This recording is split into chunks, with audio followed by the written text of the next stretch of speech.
ফিলিস্তিনের স্বাধীনতাকামী গোষ্ঠী হামাস আর ইসরায়েলের সরাসরি সংঘাতে জড়ানোর ইতিহাস নতুন নয়।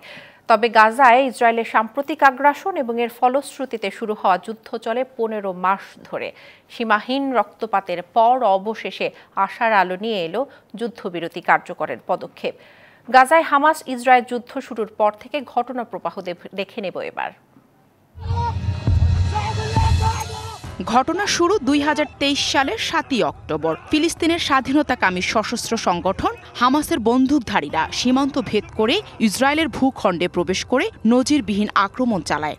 নিহত হয় 1100-র বেশি মানুষ, জিম্মি করা হয় 2 শতাধিককে। সেই সাথে ইসরায়েলে হাজার হাজার রকেট ছুড়ে হামলা চালায় হামাস। জবাবে গাজায় তাৎক্ষণিকভাবে বিমান ও ড্রোন হামলা চালায় ইসরায়েল। 27 অক্টোবর গাজায় স্থল অভিযান শুরু করে তেল আবিব বাহিনী। আকাশ ও জলপথেও চলে আগ্রাসন।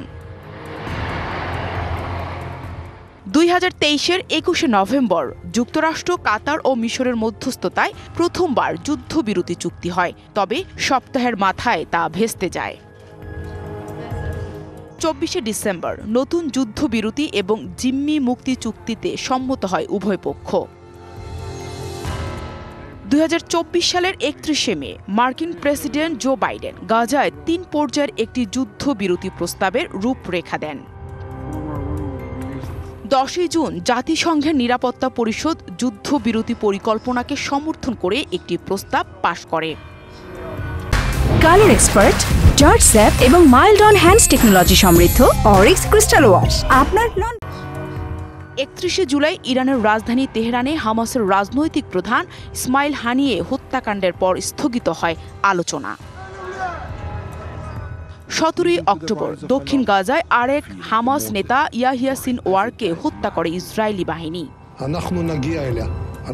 2রা ডিসেম্বর নবনির্বাচিত মার্কিন প্রেসিডেন্ট ডোনাল্ড ট্রাম্প হুঁশিয়ারি দেন, হোয়াইট হাউসে তার প্রত্যাবর্তনের আগে সব ইসরায়েলি জিম্মিকে মুক্তি না দিলে চরম পরিণতি ভোগ করতে হবে। 17ই ডিসেম্বর ফিলিস্তিনি ও ইসরায়েল দুই পক্ষই জানায় যুদ্ধবিরতি আলোচনা চূড়ান্ত পর্যায়ে। চলতি বছরের 13ই জানুয়ারি গাজা ইস্যুতে ফোনে কথা বলেন বাইডেন ও নেতানিয়াহু। যুদ্ধবিরতি চুক্তি আসন্ন এবং ট্রাম্প হোয়াইট হাউসে ফেরার আগেই তা কার্যকর সম্ভব বলে জানান বিদায়ী পররাষ্ট্রমন্ত্রী অ্যান্টনিও ব্লিংকেন।